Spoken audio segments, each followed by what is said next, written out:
अगला स्टिच जो हम सीखेंगे वो है इनविजिबल सीम, यानी हम ऐसे जॉइन करेंगे कि आपको धागा नज़र ही नहीं आएगा। तो ये वाला स्टिच मैं अब इन वाले 4 स्क्वायर्स को जोड़ के आपको दिखाती हूँ कि how do you achieve an invisible seem like this in from this stitch. तो इसके लिए जो है आपका जो रॉन्ग साइड है वो दोनों ऊपर होनी चाहिए, यानी दोनों राइट साइड्स जो स्क्वायर की हैं they should be facing each other. ये राइट साइड और ये राइट साइड, और रॉन्ग साइड बाहर होनी चाहिए। अब अगर आप देखें इसमें ये वी बने हुए हैं दोनों तरफ, इसमें अगर ये राइट साइड ऊपर होगी तो ये जो वी स्टिच है इसका जो ये फ्रंट वाला पार्ट है this will be the front loop, ये फ्रंट लूप कहलाएगा। I hope you can see, ये फ्रंट लूप्स हैं और ये बैक लूप्स हैं। तो जब हम इसको ऐसे फेस करेंगे राइट साइड दोनों की, तो इसमें ये जो बाहर वाली लाइन है वीज की, ये और ये बैक लूप बन जाएंगी, और ये वाली भी बैक लूप्स है क्योंकि ये रॉन्ग साइड की तरफ है। तो हमें सिर्फ इन बैक लूप्स में अपने स्टिचेस डालने हैं। तो सबसे पहले हम इसका कॉर्नर लेंगे, कॉर्नर स्टिच, एंड इसके जो ये हमारा कॉर्नर है इसका जो फर्स्ट वी स्टिच है यानी ये वाला स्टिच, इसके सिर्फ बैक लूप में अपने यार्न को डालेंगे हम, निडल को एक टेल छोड़ देंगे, एंड इसकी कॉरेस्पॉन्डिंग स्क्वायर मतलब कॉर्नर का जो फर्स्ट स्टिच का बैक लूप है विच इज दिस, ये हमारा फर्स्ट स्टिच है, ये कॉर्नर है, ये फर्स्ट वी है, इसका बैक लूप ये है, इसमें डालेंगे एंड अपने यार्न को पुल करेंगे मेकिंग श्योर कि टेल हमारी रहे। अब इसके बाद हम फिर से बैक लूप में आएंगे इस साइड की अगले स्टिच की, एंड ये हमारा नेक्स्ट वी है, इसके बैक लूप में जाके अपनी निडल निकालेंगे, फिर इसके बैक लूप में आएंगे ऑपोजिट साइड, और अगला जो बैक लूप है उसमें से अपनी निडल निकालेंगे, फिर अगले स्टिच जैसे कि ये वी स्टिच है इसके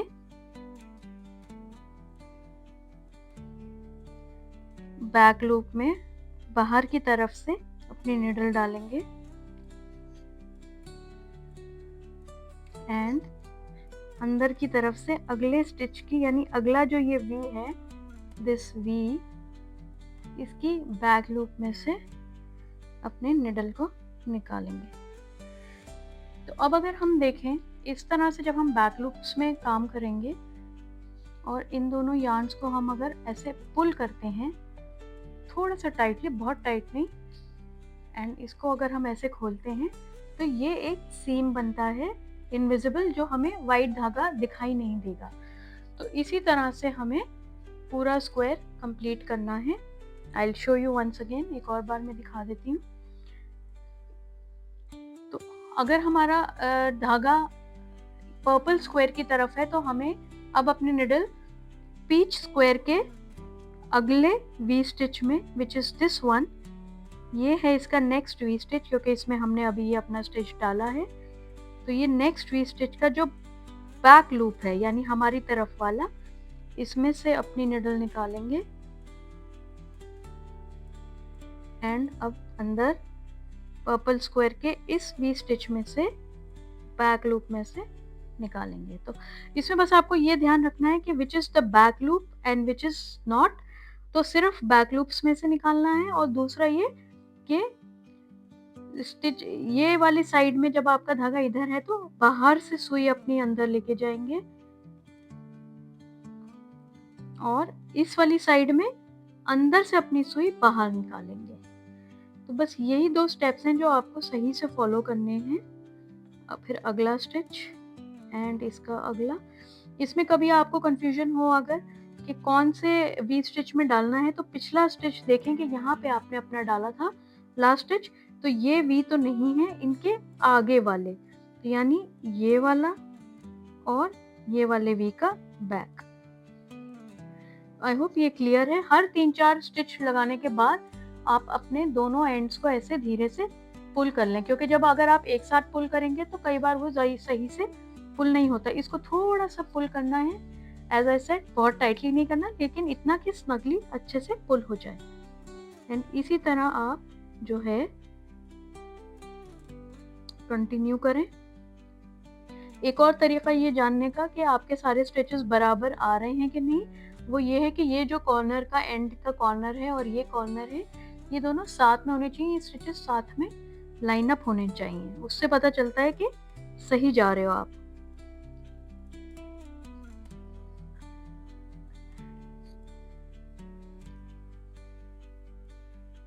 back loop and back loop.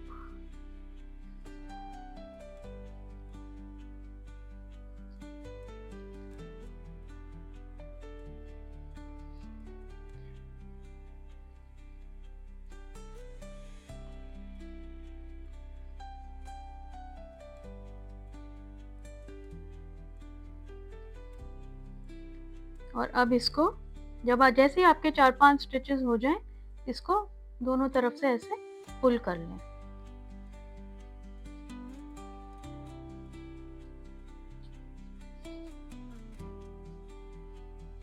तो अब मैं ये वाला यहाँ तक पहुँच के फिर ये बताऊंगी कि ये वाले स्क्वायर कैसे जोड़ते हैं।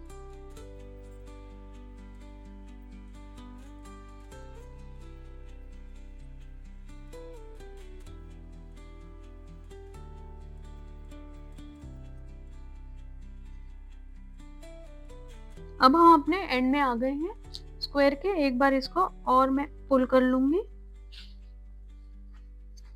एंड इसके बाद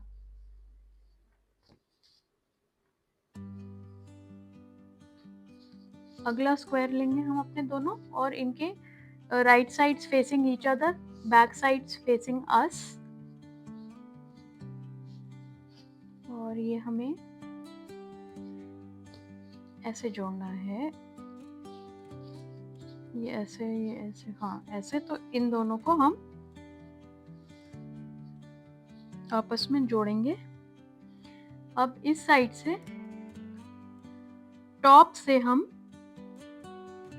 इस फर्स्ट वी के दोनों वी के नीचे से अपने निडल को लेके जाएंगे एंड इसकी बॉटम के दोनों वीज के लूप में से अपने निडल को निकालेंगे। इसके टॉप वी में से जाएंगे और निकालेंगे अपनी निडल को एंड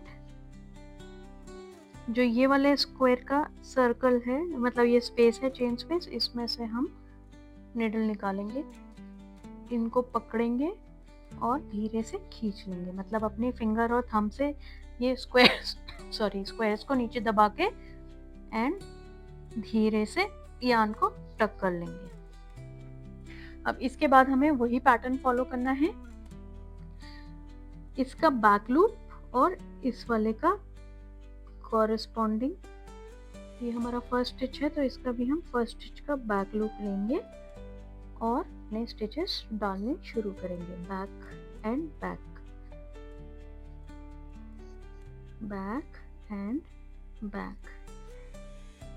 तो ये सिंपल पता चलेगा, ये सारे भी ऐसे लाइन अप हो रहे हैं, तो इसका ये वाला स्टिच हम उठाएंगे, ये वाले सारे, और इसीलिए इसी तरफ यहाँ पे भी लाइन अप हो रहे हैं, इसका हमारी तरफ जो फेसिंग वी है वो उठाएंगे।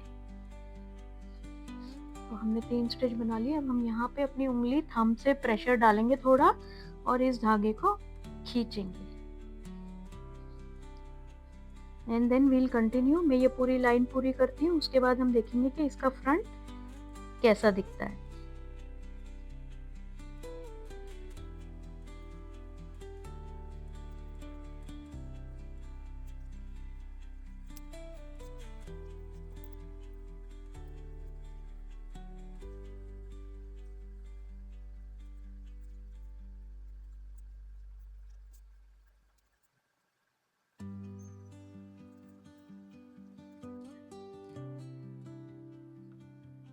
ये हम अपने एंड में आ गए हैं एंड लास्ट स्टिच करने के बाद हम जो ये चेन स्पेस है इसमें से अपनी निडल लेके जाएंगे और दूसरी चेन स्पेस में से निकालेंगे। ये रॉन्ग साइड तो हमारी अप है ही, and we'll just pull this a little. Actually इसको पहले हम पुल कर लेते हैं।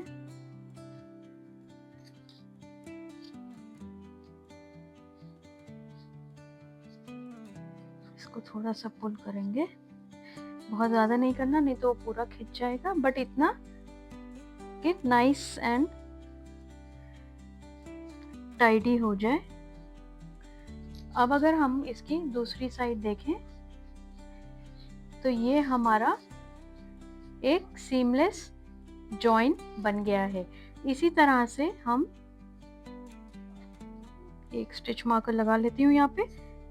ये वाली साइड भी आप इसी तरीके से आपस में जोड़ेंगे और सीमलेस स्टिच बन जाएगा। तो ये जो स्क्वायर है ये अभी आपको थोड़ा वॉन्की लग रहा है, बट एक बार इसकी स्टिचिंग हो जाएगी जब पूरी इस साइड की भी, तो ये इसी स्क्वायर की तरह एकदम बराबर सीधा आ जाएगा ना। इसका बस एक ही यही खासियत है कि इसमें आप जो भी धागा या यार्न कलर यूज कर रहे हैं वो फ्रंट साइड पे विजिबल नहीं होगा, बैक साइड पे थोड़ा बहुत विजिबल होगा, बट इट्स ओके। तो ये इसीलिए मैंने वाइट यार्न से आपको दिखाया ताकि आपको ये वाला स्टिच भी समझ में आ जाए कि हाउ इज इट इनविजिबल।